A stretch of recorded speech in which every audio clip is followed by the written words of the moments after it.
Hello and welcome to Medical Matters.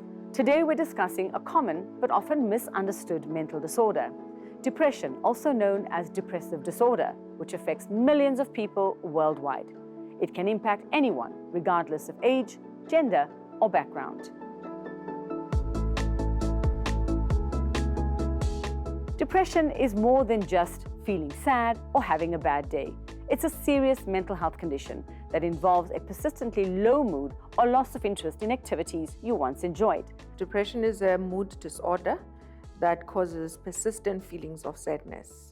It may actually even affect one's activities of daily living, like poor sleep, just always feeling helpless and hopeless. And I think key is the persistence of these symptoms. Whereas regular mood fluctuations, which are typically because of certain life events or triggered by life events rather, they're very short-term and short-lived. So you might feel sad because you've got family issues or relationship problems, but typical mood fluctuations don't last as long.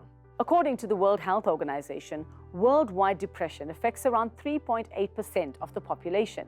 This includes 5% of adults and 5.7% of people over the age of 60. Sadly, the impact of depression can be severe, contributing to more than 700,000 suicides globally each year. We don't exactly know what causes depression. However, researchers think that there are risk factors that are associated with depression, like genetics.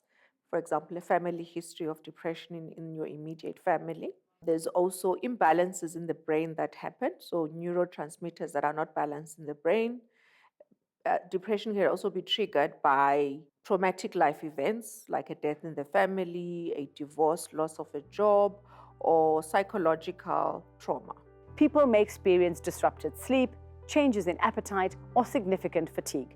Depression can present as mild, moderate, or severe, depending on the number and severity of symptoms. The most common in our society is major depressive disorder.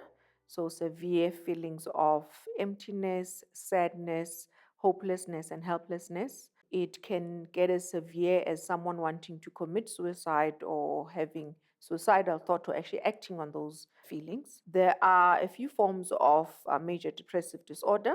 There are major depressive disorders that are associated with pregnancy. One of the most common ones that we know is postpartum depression. People with bipolar disorder do also exhibit signs of major depression during their depressive episodes. Bipolar usually fluctuates between manic episodes and depressive episodes. Effective treatments for depression include psychological therapy and medication. Talk therapy helps people develop new ways of thinking and coping, while medication like SSRIs are used in moderate and severe cases. So the most common types of treatment available for people with depression are psychotherapy for moderate and severe depression, which means having regular sessions with a psychologist. There's also medication, typically antidepressants. There is a combination of psychotherapy as well as medication. In very severe cases, there could be brain stimulation procedures that need to be performed with people that are resistant to medication. Individuals can also play an active role in managing depression through self-care. Activities such as staying connected with loved ones, exercising regularly, and maintaining healthy habits can help. Despite its prevalence, depression often carries a social stigma.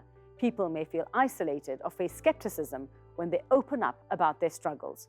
As a society, I do think that we all have a responsibility to educate ourselves about mental health, both at home and in the workplace. Because remember, depression will affect someone's daily activities in the workplace as well as at home. So we have a responsibility to also create a safe environment for people to be open and share their thoughts and feelings, but also embracing them and not creating that stigma around mental health. So, if you or someone you know is struggling, remember you're not alone and there is help available. Talk to someone you trust or seek guidance from a healthcare professional. Until next time, take care.